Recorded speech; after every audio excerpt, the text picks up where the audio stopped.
Good evening and many thanks for joining us and welcome to CoreTV News at 7 with me, Emmanuel Ezekiel. With the 2015 elections just days away, America's President Barack Obama has advised Nigerians on the importance of having a free, fair and credible elections. The American president, who says he is talking to the Nigerian people, called for all hands to be on deck to ensure that the polls are free, fair and credible, while adding that the quest to make the polls successful is one that all Nigerians must be involved in. He also advised Nigerians to reject messengers of hate and intolerance. Hello. Today I want to speak directly to you, the people of Nigeria. Nigeria is a great nation, and you can be proud of the progress you've made. Together you've won your independence, emerged from military rule, and strengthened democratic institutions. You've strived to overcome divisions and turn Nigeria's diversity into a source of strength. You've worked hard to improve the lives of your families and to build the largest economy in Africa. Now you have a historic opportunity to help write the next chapter of Nigeria's progress by voting in the upcoming elections. For elections to be credible, they must be free, fair, and peaceful. All Nigerians must be able to cast their votes without intimidation or fear. So I call on all leaders and candidates to make it clear to their supporters that violence has no place in democratic elections, and that they will not incite, support, or engage in any kind of violence before, during, or after the votes are counted. I call on all Nigerians to peacefully express your views and to reject the voices of those who call for violence. And when elections are free and fair, it is the responsibility of all citizens to help keep the peace, no matter who wins.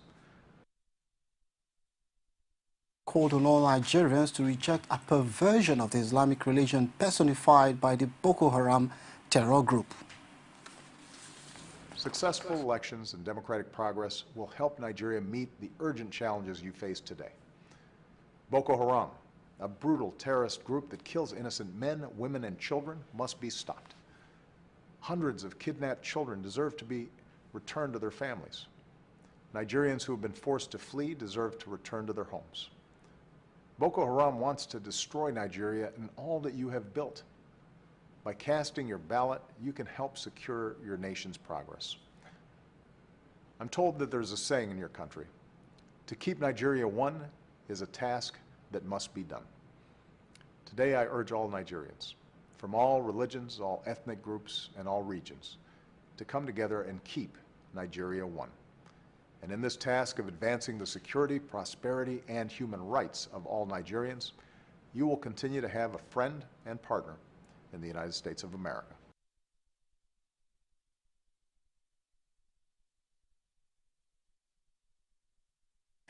With the words of advice to endorsement, with the elections just a few days away, the endorsement of candidates has continued in Lagos with a corporate forum, the latest in the increasing number of groups to endorse a candidate with its endorsement of President Goodluck Jonathan at its choice for the presidential election. The forum, at the end of its meeting at the Nigerian Institute of International Affairs, said Goodluck Jonathan is the man, their candidate of choice.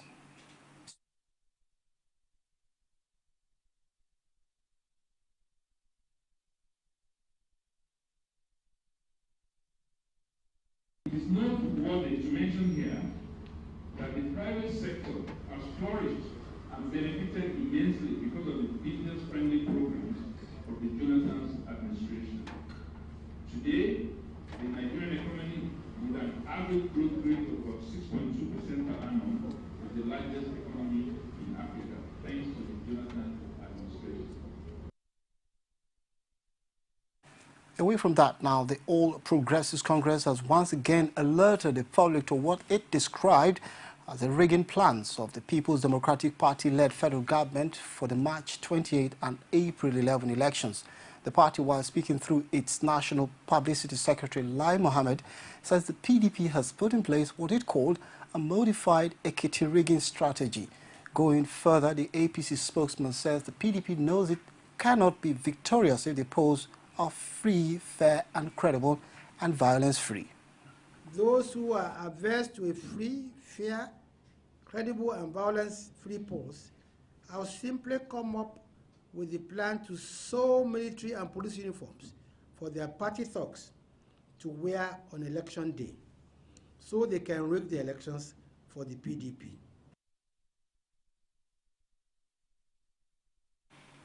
Now 56,400,000 eligible voters are to participate in the March 28 and April 11 elections across the country. This is the number of registered voters that collected their permanent voters' cards at the close of the PVC collection exercise. Latest figures released by the Independent National Electoral Commission, the INEC, shows that the number represents 81% of the voters registered across the country. A close look at the statistics released by the INEC spokesman Kayode Do indicates that Jigawa State has the highest rate of PVC collection with 95.98%, followed by Zamfara with 95.97% and Bauchi with 95.76%. The figure from Lagos State shows that 65.25% of voters have collected their cards, while that of FCT remains stuck at 64.56% for more than 1 month and 1 week. But for Ogun State, which had less than 50% PVC collection rate about a week ago, has now recorded a significant increase with 61.53%. In the meantime, 80% of eligible voters in Kano State were able to collect their permanent voter cards before the March 22nd final deadline set by the Independent National Electoral Commission, the INEC. Resident Electoral Commissioner in the state, Mukaila Abdulaziz, who disclosed this during a stakeholders forum in Kano, noted that the rate is higher than the national average of about 81%.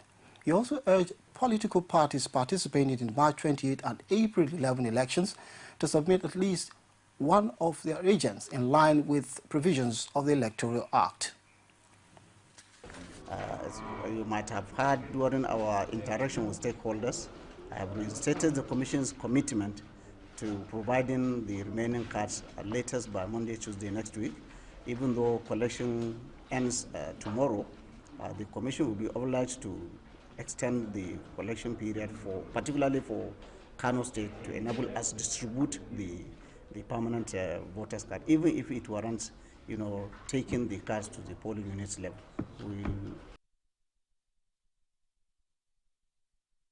The Sultan of Sokoto, Mohammed Saad Abubakar III, has asked security agencies in the country to provide adequate protection for members of the National Youth Service Corps deployed to assist officials of the Independent National Electoral Commission, the INEC, to conduct general elections.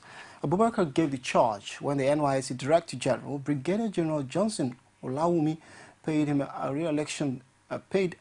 pre-election advocacy visit to his palace. The Sultan also urged politicians to ensure the safety of the Corps members, saying he had directed district heads in the state to take charge of safety of Corps members serving in their domains, and wants same move to be replicated in other parts of the country. Olawumi, in his response, appealed to the monarch to help sensitize members of the public, especially politicians, to ensure the safety of Corps members before, during, and after the elections. The DG also urged Nigerians to report misconduct by any Corps members to the NYSC management rather than take the laws into their hands. In the meantime, the All Progressives Congress North Central Zonal Rally has been concluded, and urging Nigerians not to make the mistake of voting for the People's Democratic Party.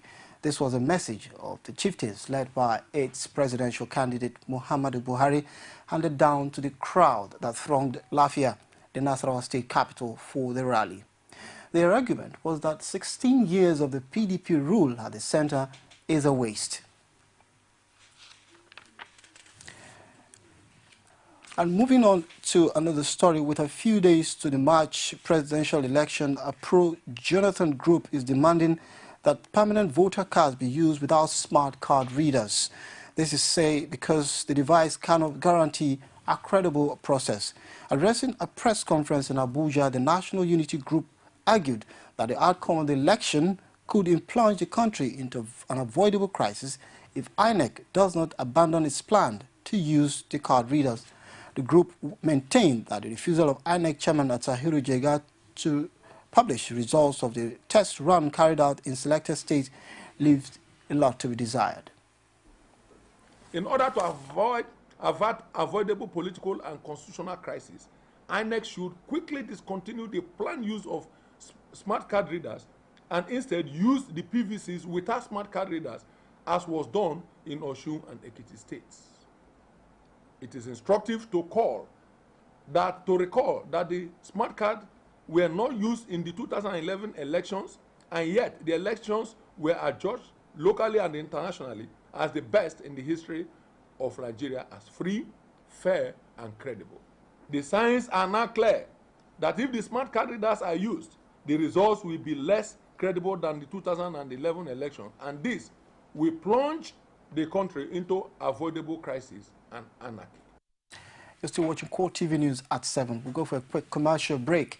When the news returns, we'll bring you more stories. Stay with us. Vote for change! Vote APC! When I was younger, I can remember a time when corruption was a thing of shame. I dream of a future where we won't have challenges with electricity. I'm voting for Buhari because he understands our past and our history. I dream of a time where we're going to have free and fair and honest election. I remember a time when 1 naira was equal to £1. I am voting for Buhari because we need change for a brighter future. Nigeria! APC! Change! Welcome back, where you can track our stories following our social media platforms on Facebook, facebook.com/CoreTV News. And you can catch us on our Twitter handle at CoreTV News NG. Of course, YouTube channel is there for you to check, youtube.com/CoreTV, leave a space, and the news. The Economic and Financial Crimes Commission, EFCC, has denied claims that it was planning to arrest the national leader of the All Progressives Congress, Bola Tinubu, and other key opposition leaders. Chairman Ibrahim Lamode said at the launch of Red Alert on Scam, a special publication of anti-graft agency in Abuja, that the Commission will not tolerate a situation where politicians use its name to further their political ambition. He argued that the agency does not need to be prompted to do its work of investigating allegations of corrupt practices. Lamode also expressed concern over the circulation of a fake letter purportedly from the Office of the Chief of Staff to the President, directing the EFCC to investigate some political figures.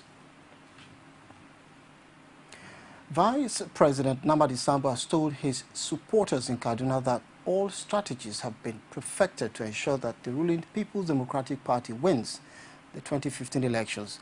He insisted that the APC would find it difficult to defeat PDP after 16 years of what he described as good records of governance. The Vice President stated this at a political gathering held at Umar Yaradua Center Indoor Hall of the Murtala Square in Kaduna. He also tasked the women and youth on the need to vote for President Goodluck Jonathan and all PDP candidates.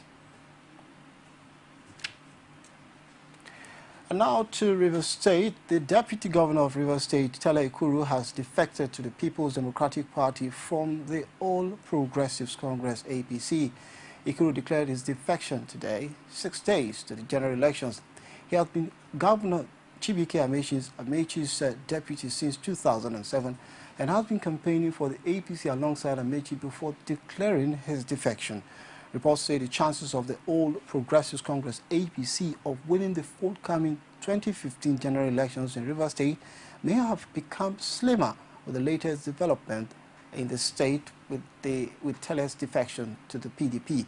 Sources say the deputy governor discovered that he may run at loss if he remains in the APC after many years of loyalty to Governor Amechi.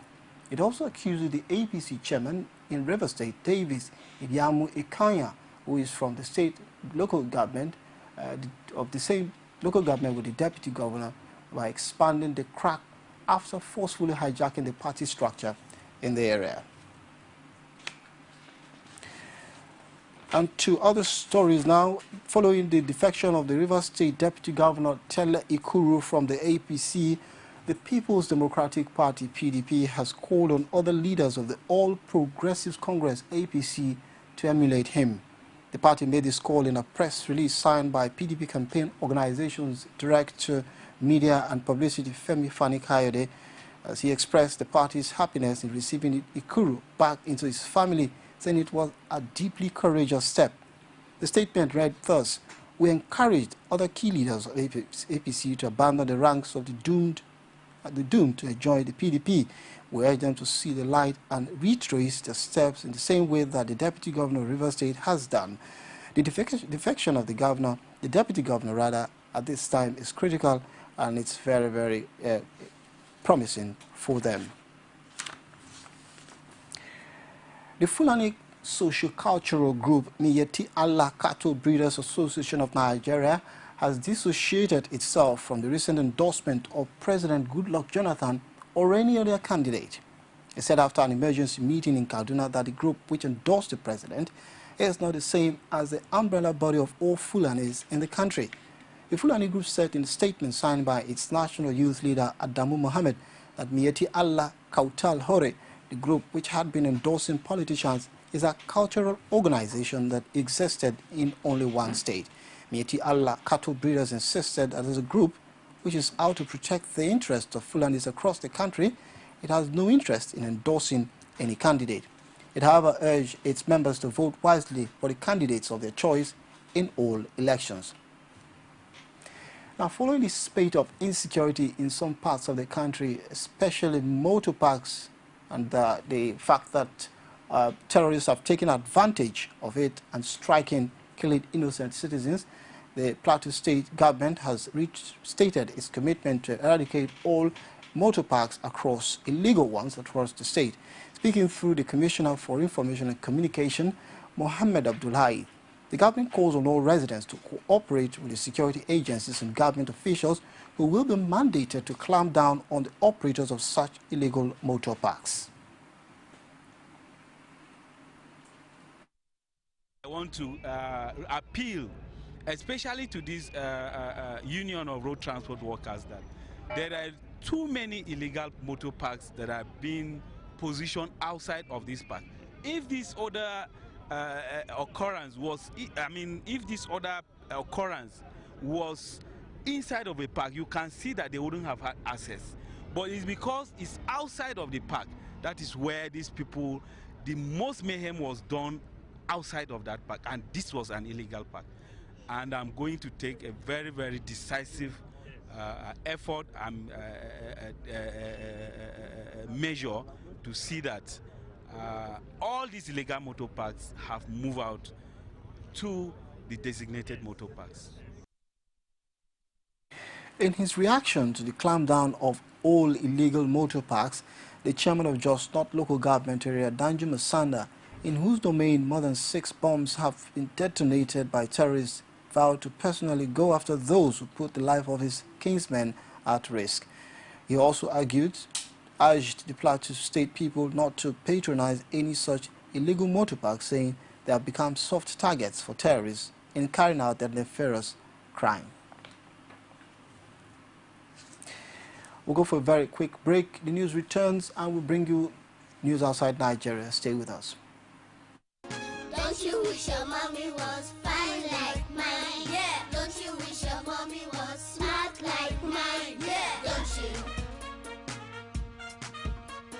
Don't you wish your mommy could laugh like mine? And that's why every mom should take 3 Crowns milk with low cholesterol to help stay fit and healthy so she can take extra care of her family.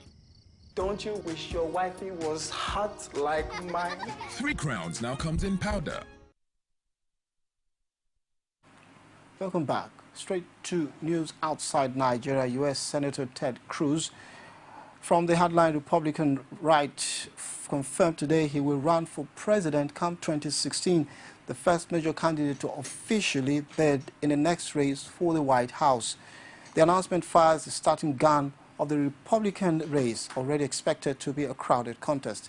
The 44-year-old Tea Party favorite has been senator in Texas since 2012 and is a longtime critic of U.S. President Barack Obama's administration. He has raised headlines on tackles in his own party in recent years when he helped push the U.S. government into shutdown over budget fights and for opposing Republican leaders on a series of issues. He's expected to appear at the Christian Liberty University in Virginia later today, where he could flesh out his leadership ambitions. And that's our package for 7. To join us at 9:45 as we bring you more reports. In the meantime, the reporter comes up after the news. My name is Emmanuel Ezekiel, and many thanks for watching.